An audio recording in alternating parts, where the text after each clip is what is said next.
Last year, 71% of all New Jersey moves were moving out of state. But where is everyone going? Well, various states, and one of them happens to be Nashville, Tennessee. And that's exactly what we're going to talk about in this video today.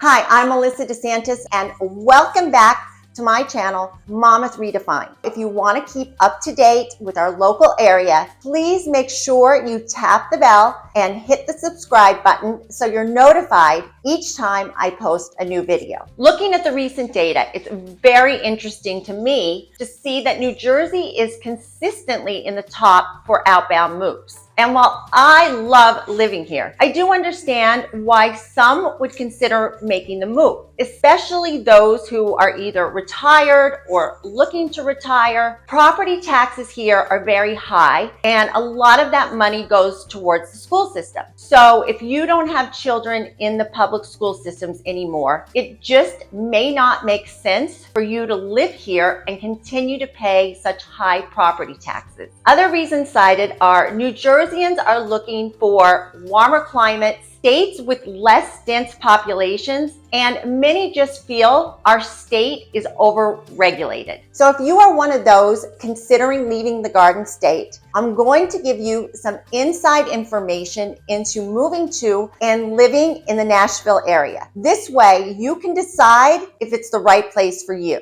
To help me do that, I'm going to introduce you to a top producing realtor in the Nashville area, Caitlin Martin. Hi, Caitlin. I'm so happy that you agreed to join me today and share with all of us here in New Jersey a little bit about Nashville. I came across you a few months ago when I had clients that were looking to relocate and found your YouTube channel, which is absolutely amazing. I love it. It's so informational and insightful, and just such great information. Thank you so much, Melissa. I'm excited to talk to you today. So tell everybody a little bit about you. I know you've been doing this, 4 years, I think? And Yes. Already you were the top agent in 3 brokerages? Yeah, so my brokerage, we have 3 locations within Nashville, and I was fortunate enough to be the top one. But really, I mean, a lot of that success is in part thanks to everybody moving here. Like you said, I've been in the industry 4 years now, but I know that a lot of people can look at that and say like, oh, well, that's not that long. But when I got in, I just had this internal mission where I was like, you know, there's so many realtors in Nashville, and I'm going to do everything I can to be the very best that I can. And, you know, I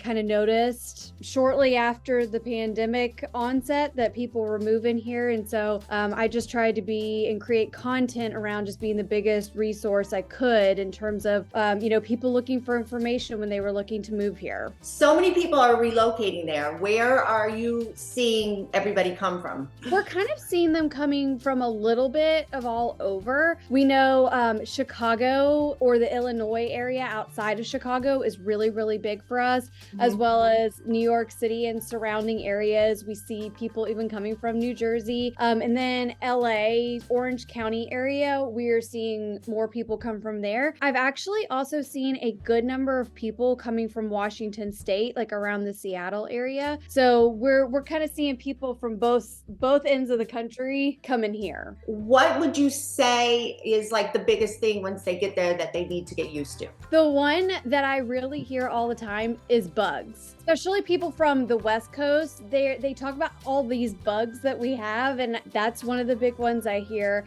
And then the other thing is getting used to different weather. So we do have the traditional 4 seasons here. Our summers are really humid, which can be an adjustment for people. But even more than that, I talk to so many people who have fears about tornadoes. However, the thing that I always like to tell people about it is like we deal with the threat of it far more than the actuality of it. Like we'll get severe thunderstorms for sure, but tornadoes are more far and few between. Why do you think Nashville has become so popular over the past few years? There's a lot of reasons. One of the reasons that, I mean, I hear people talk about all the time is the fact that we have no state income tax. So obviously that puts money back in their pockets. Yes. We also have lower property taxes, which has been a really big draw for people as well. Plus, people love the fact that we're also centrally located. When people could start working remote, that's when we really started to see that big push come in. Now, Nashville has been a really big relocation town for about a decade now, but we've seen ebbs and flows in it as we've gone along. We have a lot to offer here in terms of different property types. Nashville was actually ranked the #1 luxury city in the US for Q2 of this year. And part of the reason is because we have luxury lake property, we've got luxury farm property, we've got luxury city property. Even in lower budgets, even below $1 million, you still have the option of different kind of living. So you do have an opportunity there to really make it what you want. And then the last part is people really just said they were kind of looking for a different way of life. Generally speaking, there's more opportunities for family oriented things. So that's one thing that I've had clients say to me over and over and over again was they were looking for somewhere where they could really feel like a sense of community and really have more things to offer in terms of a family lifestyle. So how is it different living like in the suburbs versus like downtown Nashville?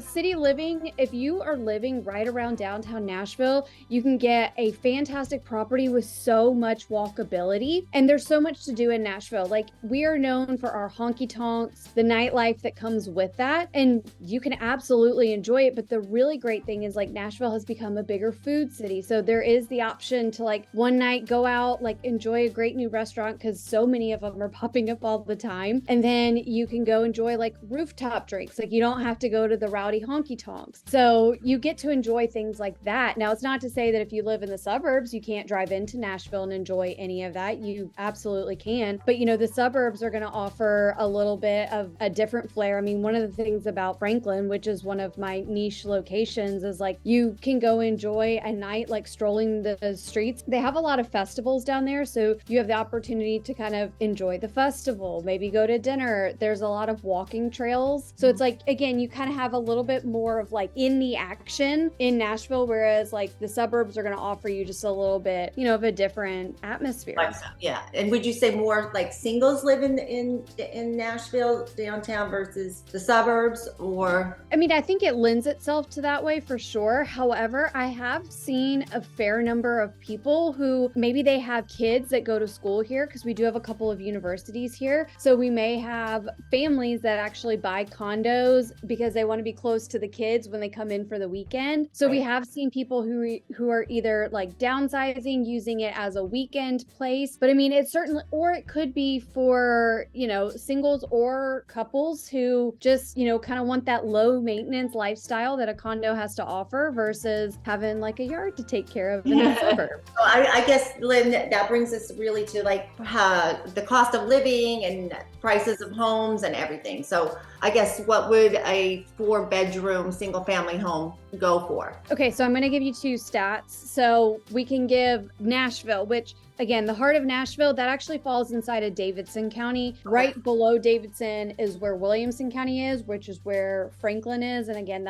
that's become a really popular spot for people when they're looking to move here. So if we're looking at what like a single family 4-bedroom can go for in Davidson County, the average price point is going to be right around that $550 range. Whereas if you're looking within Franklin, you're going to be looking at, for about a 4-bedroom, you're going to be looking around that $650 to $700-800, just depending on the neighborhood. But that's kind of where you're looking. And is that considered like it would be a nice home? Like about how many square feet? Like if you're looking in Franklin, if you're looking for 4 bedrooms, depending on where you are in the neighborhood, because Franklin has newer communities and they have the more established communities where it's really got that like brick colonial traditional style home that's really popular in the 90s.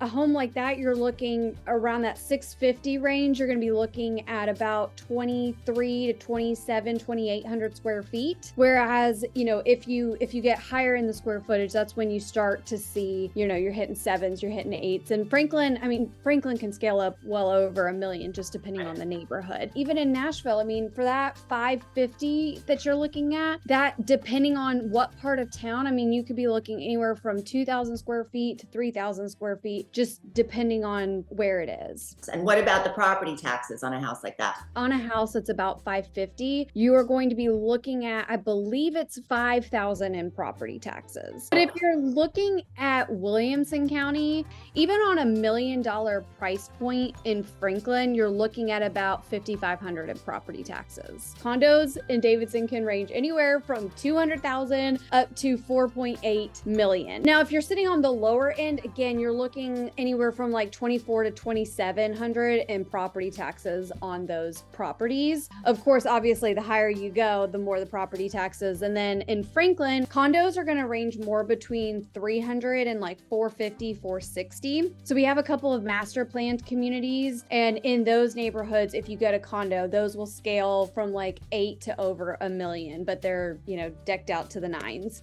And then we've got townhouses in the Franklin area that are anywhere from about 350 to about 800. And again, those just kind of vary. Obviously, if they're older townhomes, they're going to be sitting on that lower side. But again, you know, that's really where you're kind of looking in those areas. You guys have basements there? We do have basements, but they're typically going to be more on lots where you're going to have some sort of slope, so it's easier for builders to build that in. If you're looking for older homes, ranch styles the ranches that we have around here, those will tend to carry basements. But generally speaking, if it's like a flat lot, it's hard to get a basement just because it would be so expensive to dig down. And if you find one that does, does that drive the price up? It can a little bit, especially depending on where it is. There are people that just for their peace of mind, they want that basement. It can be a determining factor for sure when it comes to home prices. Now, in certain other areas where they're more prevalent and like you can find them, most of those already came with basements. So it doesn't necessarily affect the price as much as it does there. And what about, at least here since COVID, in-ground pools are huge. I mean, that drives the price up. Is that the same by you? Yes. Absolutely.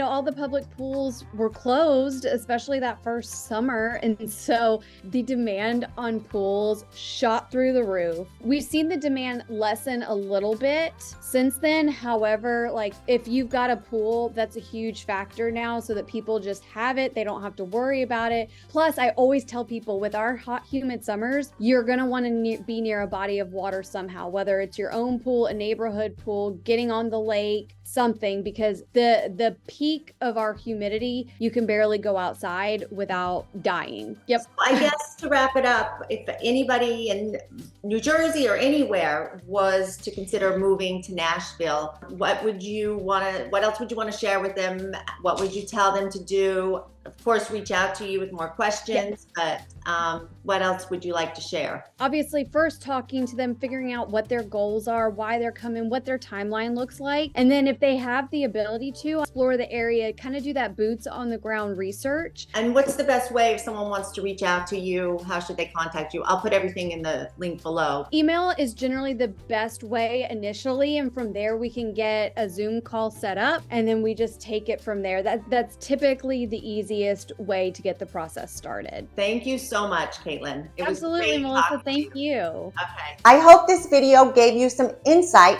into what life is like living in the Nashville, Tennessee area. If you are considering leaving New Jersey, of course you do have many options, but after speaking with Caitlin today, it sounds like Nashville is definitely a place you may want to consider. If so, I'm going to post all of Caitlin's information below. Feel free to reach out to her with any further questions you may have about living in Nashville. Again, please don't forget to subscribe above so I can continue providing you with more information.